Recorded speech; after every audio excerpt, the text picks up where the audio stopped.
निर्माण मोहाजित संकदोषा अध्यात्म नित्या विनिवृत्त कामाः द्वन्द्वैर्विमुक्ता सुख दुःख संज्ञैर् गच्छन्त्यमूढाः पदमव्ययं तत्। નિર્માન મોહા ન રસવઈ મને આની માત્રા રફાર છે એટલે નિર ર હાફ છે એમાં મોહામાં મો અને હા બંને લંબાવીને લેવાનું. જમાં નાના રસવઈની માત્રા છે એટલે જીતસંગ દોષા દોષામાં શ ષટકોણનો છે અને દો અને શા બંને લાંબા સ્વર લેવાના.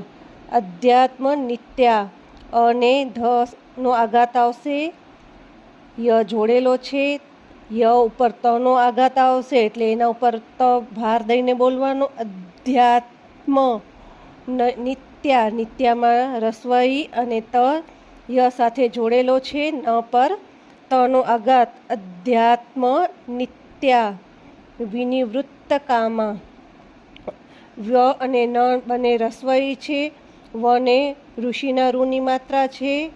ત કામામાં ત ડબલ છે એટલે વૃત્ત કામા કામા હા બે જે ડોટ આવે પાછળ એને હા તરીકે લેવાનું અને કા મા હા ત્રણે લંબાવીને લેવાના. દ્વંદ્વૈર વિમુક્તા દ્વંદ્વૈ દ ઉપર બે માત્રા છે એટલે દ્વૈ બોલવાનું. રફાર છે એટલે ર, વમાં રસવઈની માત્રા. મુક્તા સુખ દુઃખ દ પાછળ ડબલ ડોટ આપણે જે લગાવીએ એટલે ખ ડબલ લેવાના. દુઃખ સંજ્ઞેર સ અને જ્ઞ સાથે બે માત્રા છે. સંજ્ઞેર ગચ્છન્ત્ય ઘ ઉપર ચની માત્રા છે. ગચ્છન્ત્ય ન હાફ છે, ત હાફ છે, ય સાથે જોડેલા છે. મમાં દીર્ઘ ઉ છે. ઢ આની માત્રા છે એટલે ગચ્છન્ત્ય મૂઢા પદમવ્યયન.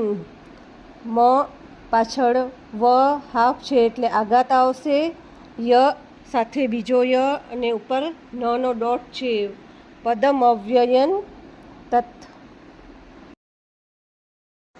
જે મનુષ્યો માન અને અહંકાર તથા મોહથી મુક્ત છે, જેમણે આસક્તિરૂપી દોષ પર વિજય મેળવ્યો છે, જેઓ હંમેશા પરમાત્માના સ્વરૂપમાં જ સ્થિત રહે છે, જેમની બધી કામનાઓ સંપૂર્ણપણે શાંત થઈ ગઈ છે અને જેઓ સુખ દુઃખમાં નામના દ્વંદ્વોથી મુક્ત છે, તેવા અજ્ઞાન રહિત વિવેકી પુરુષો તે અવિનાશી પરમ પદને પ્રાપ્ત કરે છે. મિત્રો, જો તમને મારો આ વિડીયો ગમ્યો હોય તો પ્લીઝ મારા ચેનલને લાઇક, શેર, સબસ્ક્રાઈબ કરી કમેન્ટમાં જરૂરથી જણાવજો. જય શ્રી કૃષ્ણ.